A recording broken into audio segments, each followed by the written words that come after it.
여러분, 우리 모두는 하나님 계신 천국을 사모하며 살아가는 사람들입니다.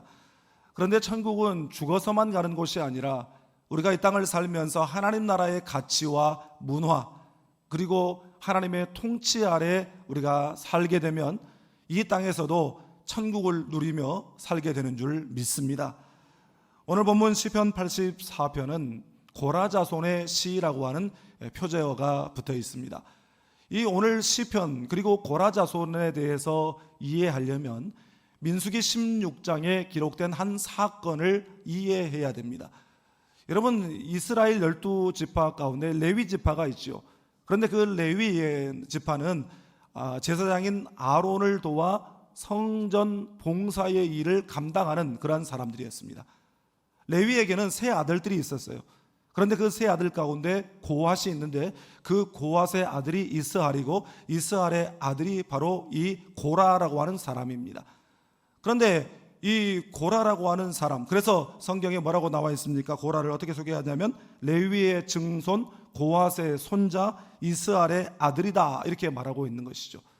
바로 이 고라가 지도자 모세를 대적해서 이스라엘 지파 중에서도 장자 지파인 르우벤 지파의 지도자들이었던 다단, 아비람, 온 등과 함께 당을 지어서 모세를 대적하는데 이스라엘 회중의 지휘관들, 그러니까 지도자격인 250명을 규합해서 이 모세를 향해서 반역을 일으켰습니다. 사실 여러분, 이 표에서 보시는 바와 같이 모세 아론은 고라와 사촌지간입니다. 할아버지가 같아요. 그런데 아니, 우리도 얼마든지 지도자 할 수 있고 우리도 얼마든지 제사장 할 수 있는데 왜 너희들이 그거 다 해먹냐 하는 그런 취지로 반역을 일으킨 것입니다. 그런데 하나님께서 그 모습을 보고 진노하시죠. 그래서 그 자리에서 이 고라당 일당을 땅을 벌려 삼켜버리게 하셨고, 또 250명, 그 동조한 250명은 여호와의 불이 나와서 그들을 다 불살라버리는 참 무서운 심판이 벌어졌습니다. 여러분, 그때가 출애굽 광야에 있을 때였고, 바로 그 다음 장 민수기 17장에 그래서 아론의 싹난 지팡이가 나온 겁니다. 지도자들을 다 지팡이 들고 한번 서봐라, 그리고 지팡이들을 여호와의 궤 앞에 갖다 놓아라, 그래놓고 아론의 지팡이에만 싹이 나게 하셔서 하나님이 모세와 아론을 직접 지명하여 세웠다라는 사실을 그들에게 확인시켜 주신 것입니다. 저는 그 장면을 생각할 때마다 어떤 생각이 드냐면, 이 고라당의 사건, 그들이 심판받은 사건을 바라보면서 저가 주의 종으로서 절대로 넘지 말아야 될 선이 있구나라는 것을 다시 한번 제 마음 가운데 되새깁니다.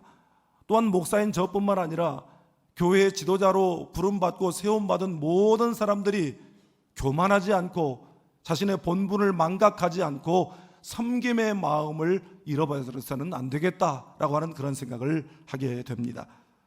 이렇게 고라의 가문이 그렇게 망하고 끝나버린 줄 알았는데, 고라당의 반역 사건이 있은 지 역사적 시간상으로 약 500년이 지난 후에 다윗 통치의 말년에, 다윗이 더 이상 이제 늙어서 통치할 수가 없게 되자 솔로몬을 왕으로 세우고 자신 통치 기간에 있었던 방백들과 레위 지파의 그런 모든 직책을 다시 한번 재정비하는 장면이 나오는데, 역대상 26장 1절을 보니까 고라 사람들의 문지기 반들은 이러하니라. 고라 자손들이 다 사라져버린 줄 알았는데 고라 자손들이 살아남아서 성전 문지기의 일을 감당하고 있었다라고 하는 사실입니다. 또 역대하 20장에는요 우리가 잘 아는 한 사건이 등장합니다. 유다왕 여호사밧 시절에 이 유다의 동쪽에 있는 나라들 모압, 암몬, 마온 사람들이 연합군을 형성해서 유다를 치러 온 일이 있었죠.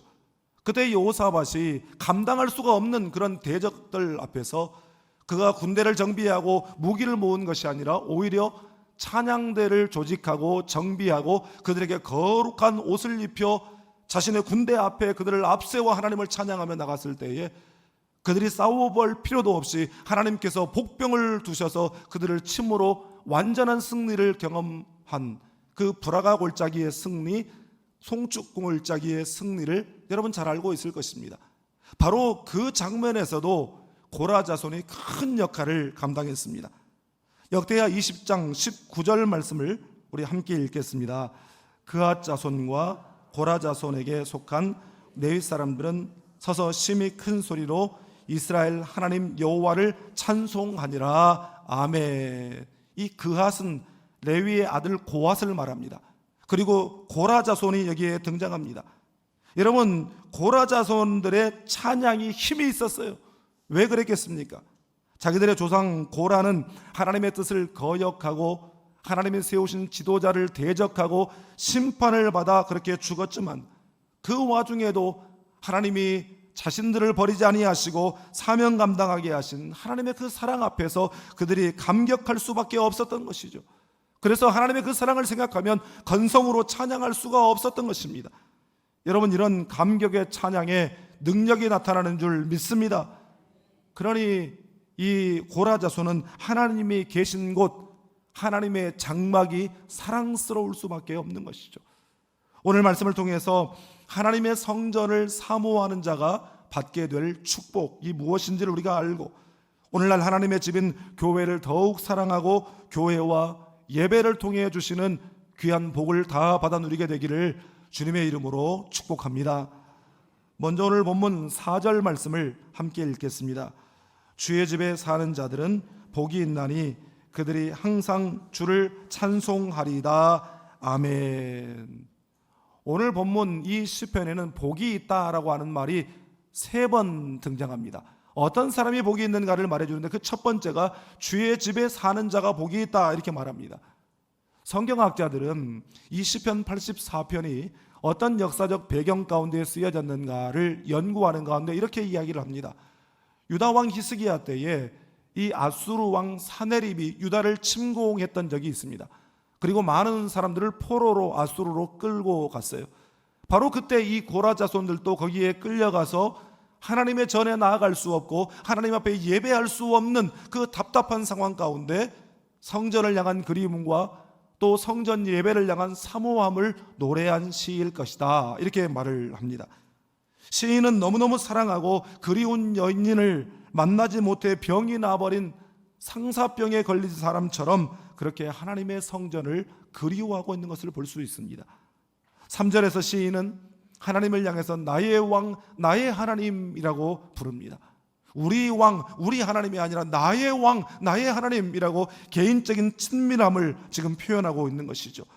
뿐만 아니라 성전을 사모하는 마음, 성전에서 예배를 통해서 하나님의 임재를 느끼고 싶은 그 마음이 얼마나 간절한지 2절 말씀에서 내 영혼, 내 마음, 내 육체라고 하는 표현을 쓰고 있어요. 여러분, 내 영혼, 내 마음, 내 육체, 영혼육을 말하는 것이죠. 나의 전부를 다해 하나님을 사랑하고 주의 성전을 사모합니다, 그렇게 고백하고 있는 것입니다. 20세기에 선지자요 하나님의 사람이라 불리는 A.W. 토저 목사님이 있습니다. 제가 우리 작은 도서관 추천 도서 가운데 이 토저 목사님의 책들을 여러 권 추천했는데, 그 목사님의 대표적 저서 가운데 하나가 바로 예배인가 쇼인가 하는 책입니다. 그 책의 5장의 제목이 하나님의 황홀한 임재를 체험하라인데, 거기서 하나님의 임재 체험의 중요성을 이렇게 역설합니다. 참 그리스도인의 체험의 본질은 하나님을 정말로 만나는 것이다. 하나님을 만나는 것 이외에 다른 것들은 부수적이다. 오직 신학과 논리가 합성해낸 신만을 안다면 그것이야말로 크나큰 비극이 아닐 수 없다. 그러면서 그는 하나님께 집중하게 될 때에 우리의 모든 것이 되시는 하나님을 우리가 맛보고 내적으로 느끼고 또한 그분의 말씀을 듣기 시작할 것이다 라고 말하고 있습니다. 오늘날 수많은 크리스천들이 하나님의 임재에 대해서 이론적으로만 알 뿐, 하나님 앞에 나아가서 예배하면서도 하나님을 만나야 되겠다라고 하는 그 만남에 대한 실제적인 그런 사모하는 마음과 갈급함이 없다라고 하는 것입니다. 그러면서 토저 목사님은 이 구약의 성막은 죄악의 황무지를 떠나서 하나님의 면전으로 가는 영혼의 내적 여정을 잘 설명해 준다라고 말하고 있어요. 여러분, 거기 보면요, 여러분, 구약의 성막은 성막들, 성소, 지성소 이렇게 세 부분으로 이루어져 있거든요. 이 세 부분들이 각각의 예배의 수준과 차원을 말해준다라고 하는 것이에요. 첫 번째, 성전 뜰의 예배입니다. 성전 뜰의 예배는 육적인 예배를 말하는 것이에요. 이것은 예배 가운데 지정의적인 어떤 터치도 없고 영적 감동도 없고 더더군다나 하나님과의 만남은 경험하지도 못하는 그저 예배의 모양만 있는 성전 뜰만 밟고 가는 그런 예배의 수준을 말하는 것입니다. 두 번째는 성소의 예배입니다. 성소의 예배는 혼적인 예배예요. 마음의 예배. 이 예배는 나름대로 지정의적인 터치도 있고 영적 감동도 있어요. 그렇지만 결정적으로 하나님과의 만남은 경험하지 못하는 수준의 예배입니다. 세 번째가 지성소의 예배입니다. 이 예배는 영적인 예배예요. 이 예배는 인간의 어떤 지성이나 감정을 초월하여 하나님의 임재를 경험하는 예배입니다.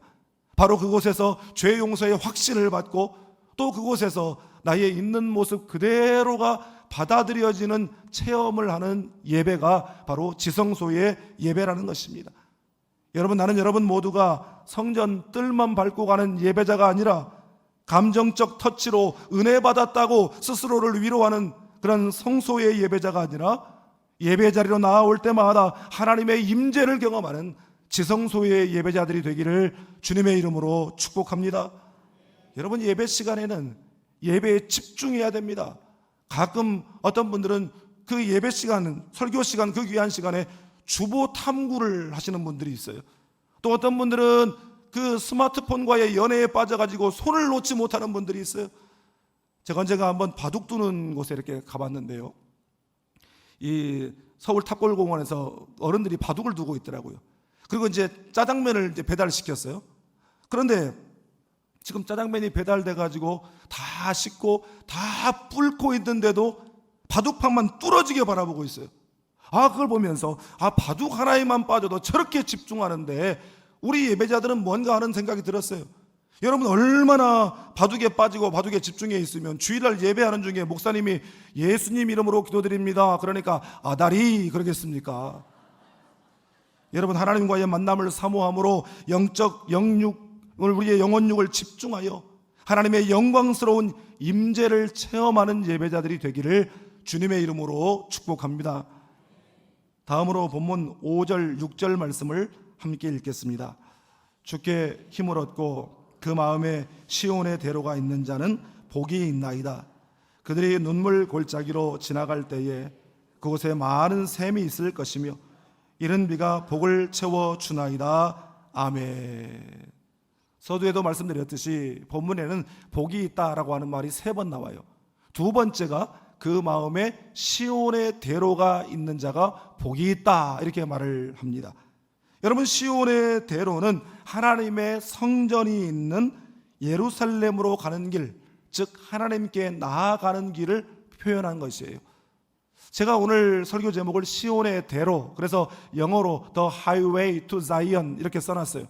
그런데 여러분, 사실은 실제 구약시대에 시온으로 향하는, 시온은 예루살렘의 별칭이죠. 그 예루살렘으로 향하는 쭉 뻗은 하이웨이, 고속도로와 같은 그런 대로는 없었습니다.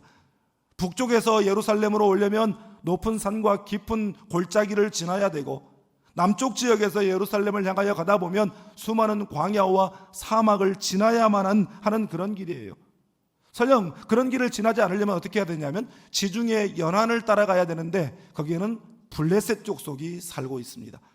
그래서 하나님께서 이스라엘 백성들을 출애굽시키신 후에 가나안까지 가는 가장 직선거리, 빨리 가는 길은 지중해 연안을 끼고 가는 비하마리스 킹스 하이웨이, 왕의 대로라고 하는 그 길인데 거기에는 블레셋 족속이 살고 있기 때문에 하나님이 그곳으로 인도하지 않으시고 홍해 앞으로 인도하셨다라고 말씀하십니다. 그러니까 출애굽 시대나 왕정 시대에나 버젓하고 넓고 빠른 길이 있는데도 여전히 그 길을 사용하지 못하고 예루살렘으로 가는 순례자들은 높은 산과 깊은 골짜기를 지나야 되고 혹은 사막과 광야의 거친 길을 지나야만 했던 것입니다.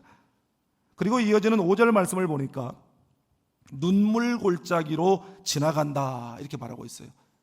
그 당시에 예루살렘 앞에는 두 개의 골짜기가, 대표적인 골짜기가 있었어요. 하나는 흰놈의 골짜기, 하나는 박하 골짜기라고 하는 이름을 가지고 있습니다. 흰놈이라고 하는 것은 무슨 하얀 놈인가 생각할지 모르지만 그 당시 그 지역 사람 이름입니다. 이름이 흰놈이에요. 그 흰놈, 그 사람의 이름을 붙여서 흰놈의 골짜기다. 그런데 이 흰놈의 골짜기는 요아스의 종교개혁이 있기 전까지 그곳에서 자기의 자녀들을 몰록이라고 하는 우상에게 인신제물로 갖다 바치는 그런 참혹한 장소였어요. 그러니까 그 자리는 괴로움의 장소였고 살육의 장소였고, 나중에 이제 신약시대에는 그곳이 쓰레기를 태우는 그런 냄새나는 지역이 되었습니다. 그리고 또 하나가 바로 이 바카 골짜기, 눈물의 골짜기입니다. 눈물의 골짜기는 말 그대로 The Valley of Baca, 이 바카라고 하는 말이 눈물, 메마름 이런 뜻이거든요. 그러니까 이 바카 골짜기는 이 남쪽에서 예루살렘을 향해서 올라올 때 얼마나 수많은 광야와 사막의 어려움을 겪고 왔어요. 그런데 마지막 관문이 이 바카 골짜기인 거예요. 너무나 메말라서 고통스럽고 눈물을 흘릴 수밖에 없는 그런 골짜기다. 그래서 이 바카 골짜기, 눈물의 골짜기다라는 이름이 붙었습니다. 여러분, 사실 하나님의 전으로 나아가는 길, 하나님께로 가는 길이 언제나 즐겁고 노래만 나오고 그렇게 기쁘기만 한 그런 길이 아니죠. 때로는 그 길은 말할 수 없는 고통의 눈물을 흘리면서 가는 길입니다. 여기서 우리 모두가 다 그야말로 마음 편하게 다 나와서 앉아 있는 것 같지만 이 자리에는 분명히 가족들의 반대와 온갖 핍박을 무릅쓰고 이 시간에 나와서 정말 애타는 눈물로 예배하는 분들도 분명히 계실 것입니다. 그리고 사실 우리가 예수 믿는다고 예수 때문에 참고 억울한 일 당하고 손해보고 눈물 흘리는 일이 얼마나 많은지 몰라요. 그래서 우리가 찬송하지 않습니까? 내 주를 가까이 하게 함은 십자가 짐 같은 고생이라. 내 일생 소원이 늘 찬송하면서 주께 더 나가기 원합니다. 여러분, 진정으로 예수 믿는다는 것, 진정으로 자기 십자가를 지고 예수를 따른다는 것, 그것은 눈물 골짜기도 지나간다는 것이에요. 여러분, 그럼에도 불구하고 우리가 어렵기 때문에 그 일을 외면하고 포기하는 것이 아니라 끝까지 하나님 손 붙잡고 그 눈물 골짜기를 지나가고 나면 하나님께서 예비하신 많은 샘을 만나게 될 것이고, 이른 비와 늦은 비의 축복의 은혜가 우리에게 기다리고 있는 줄 믿습니다. 예루살렘을 향해 가는 길에 실제적으로 시온의 대로는 없어요. 그렇지만 예배를 사모하고 하나님 만나기를 사모함으로 나아가는 심령에 시온의 대로를 열어주시는 줄 믿습니다. 여러분, 우리가 예배의 자리에 나오면 경배와 찬양하는 시간이 있어요. 물론 이 시간은 첫 번째로 하나님께 영광을 돌려드리는 시간입니다. 그렇지만 그에 못지않게 두 번째의 목적은 우리 마음에 시온의 대로가 열리는 시간이에요. 여러분, 예배 시간에 찬양으로 열린 마음에 치유의 은혜가 임하고 위로와 기쁨의 복이 임하기를 주님의 이름으로 축복합니다. 마지막으로 본문 11절 12절 말씀을 함께 읽겠습니다. 여호와 하나님은 해요 방패이시라. 여호와께서 은혜와 영화를 주시며 정직하게 행하는 자에게 좋은 것을 아끼지 아니할 것임이니이다. 만군의 여호와여, 주를 의지하는 자는 복이 있나이다. 아멘. 하나님께서 예배자들에게 해가 되시고 방패가 되신다. 다시 말해서 하나님께서 예배하러 나오는 자들에게 생명이 되시고 에너지가 되시고 또한 모든 원수들의 대적들로부터 보호자가 되신다라고 하는 사실입니다. 또한 정직하게 행하는 자들에게 좋은 것을 아끼지 아니하신다라고 말씀하고 있어요. 여러분, 이 모든 것이 하나님을 예배하는 자, 하나님을 의지하는 자에게 주시는 축복인 줄 믿습니다. 여러분, 신앙생활이라고 하는 것이 다른 것이 아니에요. 신앙생활은 기다리는 것이고 또 신앙생활은 하나님 앞에서 우리가 하나님을 의지하는 것입니다. 하나님을 더욱 의지하는 여러분 되시기를 주님의 이름으로 축복합니다. 창세기 28장에 야곱이 그 형 에서를 속여서 장자의 축복을 자기가 다 가로채잖아요. 그리고 그 일로 인해서 에서가 그 동생 야곱을 죽이려고 달려드니까 엄마가 이래서는 안 되겠다, 빨리 외갓집으로 도망가라. 그래서 외삼촌 라반이 있는 밧단 아람으로 도망을 가게 됩니다. 광야를 지나는 동안 해가 지고 몸을 피할 곳이 없어서 어쩔 수 없이 그 광야에서 밤을 지나게 돼요. 잠을 자다가 언제 형 에서가 와서 자기를 죽여버릴지 모르고, 아니면 어떤 들짐승이 와서 자기를 해할지도 모르는 그런 상황 가운데 피곤해 지쳐 잠이 드는데, 얼마나 두렵고 걱정스럽고 정말 막막하고 불안함 가운데 들어누웠겠습니까?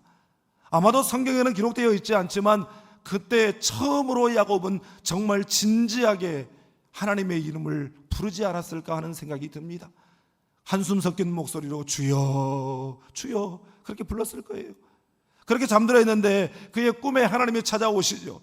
그리고 찾아오셔서 그를 위로하시고 약속의 말씀을 주시고 소망을 주셨어요. 그리고 야곱이 꿈을 깨어 일어나서 그가 베개하고 누웠던 그 돌기둥을 삼아 그곳에 기름 부어 하나님 앞에 제단을 삼고 예배를 드렸습니다. 야곱의 인생 가운데 처음으로 진지하게 자기 스스로 하나님 앞에 쌓았던 예배의 제단이었을 것입니다. 바로 그 경험을 통해서 야곱은 외삼촌 집에 있었던 그 20년 동안에도 20년 후에 다시 살기 등등한 그 에서를 만나는 장면에서도 사실 여러분, 그는 죽는 날까지 야곱처럼 파란만장한 삶을 살았던 사람도 찾기 드물 것이에요. 그러나 야곱은 죽는 날까지 하나님 의지하고 하나님의 보호를 받으며 살게 된 줄 믿습니다. 여러분, 우리가 세상에 있을 때에는 어떤 어려움이 생기면 두려움부터 몰려옵니다. 어떻게 해야 될지 막막하기만 하고 그것들을 붙들고 씨름해 보지만 해결이 안 납니다.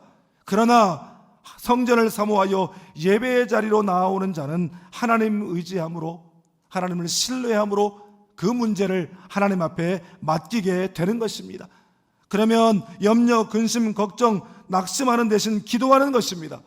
그러면 하나님께서 전능하신 능력으로 피할 길을 열어주시고 구원해 주시는 줄 믿습니다.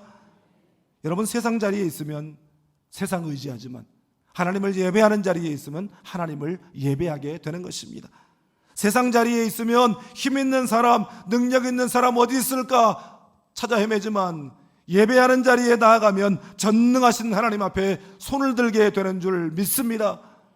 사랑하는 여러분, 구하라 그리하면 너희에게 주실 것이요, 찾으라 그리하면 찾아낼 것이요, 문을 두드리라 그리하면 너희에게 열릴 것이니 구하는 자마다 받을 것이요, 찾는 이는 찾아낼 것이요, 두드리는 이에게는 열릴 것이니라. 여러분, 예배하는 자리에서 하나님을 향해 손드는 것을 주저하지 않기를 바랍니다. 맡기고 의지함으로 우리의 해가 되시고 방패가 되시고 좋은 것을 아끼지 아니하시는 하나님의 임재를 체험하는 여러분 되시기를 주님의 이름으로 축복합니다.